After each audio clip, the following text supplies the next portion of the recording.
For more than a century, one question has haunted historians and detectives alike. Who was Jack the Ripper? It's one of history's greatest cold cases. But what if we could take that phantom from Victorian London and hunt him with the tools of today? Just imagine, an FBI profiler armed with all the science of modern criminology gets a crack at this case. Well, that's exactly what we're going to do. We're going to use their methods, analyze the evidence, and build a psychological sketch of this ghost. So let's set the scene. It's 1888, and you're in Whitechapel, London. It's a place just choked with fog, poverty, and a real sense of desperation. And the police, they are completely, totally out of their depth. They've got no fingerprinting, no DNA, and the idea of criminal profiling, it doesn't even exist yet. They were basically hunting a monster in the dark with nothing more than a candle. And things escalated fast. This timeline shows you just how quickly the terror gripped the city. Over just 10 weeks, 5 women were brutally murdered. The speed and the sheer violence of it all sent a shockwave of panic through the city. It became known as the Autumn of Terror. You can see why the police back in 1888 were stumped, right? But today, we have a toolkit they couldn't have even dreamed of. It's called modern criminal profiling. These are techniques that let us figure out a killer's behavior and motivations just from the evidence they leave behind. So we start with something called victimology. And let me be clear, this is not about blaming the victims, not at all. It's about understanding the killer's choices. By looking at who he targeted, we get a direct window into his mindset, his hunting grounds, and what kind of person fueled his rage. Next up, we have geographic profiling. Serial killers, just like the rest of us, they operate inside a comfort zone. So by mapping out the crime scenes, we can actually start to triangulate where this person probably lived or worked.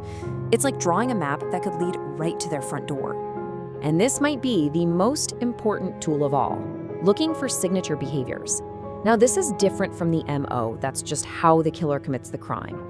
The signature is what the killer needs to do for himself, to act out some kind of deep psychological fantasy. This is where we find the why behind all the violence. Okay, we've got our modern toolkit. Now it's time to apply it. Let's dig into the crime scenes from 1888 and see what they can tell a profiler living today. We're gonna follow a really clear 3-step process here. First, let's take a hard look at the victims. Second, we'll map out the killer's hunting ground.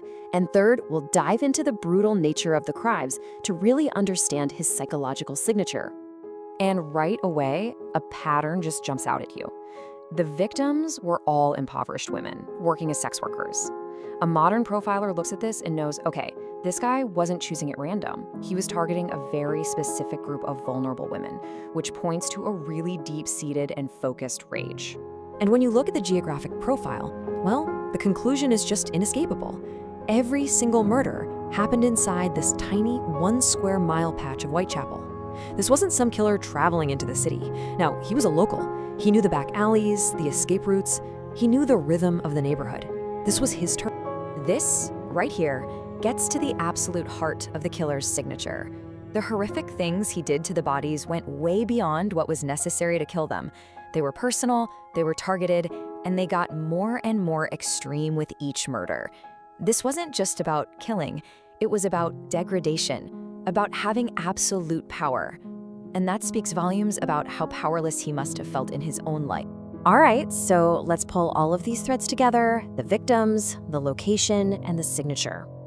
When we combine them, we can actually start to build a psychological sketch, a portrait of our unidentified subject, or what profilers call the unsub. So, this is the man we're looking for. The map tells us he lived or worked right there in Whitechapel.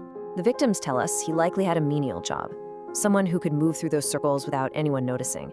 And the signature, that escalating personal violence, it points to a deep, profound hatred of women, probably coming from a man who felt completely powerless in his own life. And this is critical. The messy, crude nature of the attacks, it totally debunks that old myth of a skilled surgeon. This was frenzy, not precision. So, we have our data-driven profile. Now for the final step.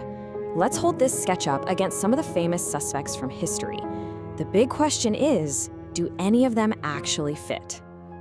Okay, let's take a look at a really common type of suspect. You know, the educated gentleman, maybe a doctor or an artist, and yeah, they might have lived in the area, but after that, the whole profile just falls apart. A professional career, a known social life, and no evidence of any real rage against women. It's a total mismatch. They just don't fit the behavioral evidence. Now, this is who our profile is actually pointing to. It's not the sensational upper-class suspect. It's someone much more anonymous, a local laborer, a social outcast, someone who could just blend into the grimy background of Whitechapel. The behavioral evidence pulls us away from the fiction and towards a much more plausible and, frankly, a much more chilling reality. And after all this analysis, after building this detailed profile, we arrive at this number, 0.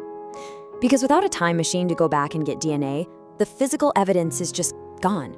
0 is how many suspects we can ever definitively 100% identify. The killer's name is lost. And that's really the key takeaway here. Modern profiling is an incredibly powerful tool. It lets us understand the killer's personality, his motives, the kind of life he probably lived. We can see his shadow with stunning clarity. But in the end, it's still just a shadow. It really makes you wonder, doesn't it? What are the absolute limits of science when it comes up against the silence of history?